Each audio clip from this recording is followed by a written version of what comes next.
وفاقی وزیر داخلہ نے اسلام آباد میں امن کانفرنس سے خطاب کے دوران دہشت گردی کے سدباب کے لیے اقدامات کے اعلان تو نہ کیے مگر ہاتھ اٹھا کر نہ صرف دہشت گردوں کو بددعائیں دیں بلکہ انہیں خوب کوسا۔ اے اللہ میرے پاک ملک کو ان دہشت گردوں سے پاک فرما۔ آمین۔ اے اللہ میاں میرے پاکستان کے دشمنوں کو تباہ و برباد کر دے۔ اے اللہ میاں ہمارے دلوں میں محبت پیدا کر دے تاکہ ہم اس پاکستان کی رہتی دنیا تک حفاظت کریں۔ ان دہشت گردوں کو یہ پیغام دیا کہ ہم کٹھے ہیں، تم جھوٹے ہو، تم غدار ہو، تم پاکستان کے خلاف ہو، تم اسلام کے خلاف ہو۔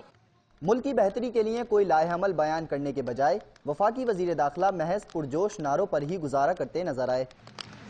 ایک نعرہ پاکستان پاکستان زندہ باد، پاکستان زندہ باد، دہشت گردی مرد آباد، دہشت گردی مرد آباد۔ کسی قوم کو شکست نہیں ہوتی جب قوم کے نوجوانوں میں ایسا جذبہ ہو۔ دھواں دار تقریر کے بعد بھی رحمان ملک کے چہرے کے تاثرات ان کے خطاب سے میل کھاتے دکھائی نہ دیے۔ پرجوش خطاب کے بعد وفاقی وزیر داخلہ فاتحانہ انداز میں یوں بیٹھ گئے جیسے ان کی آج کی تقریر کے بعد دہشت گردی سمیت تمام مسائل ہمیشہ کے لیے ختم ہو چکے ہیں۔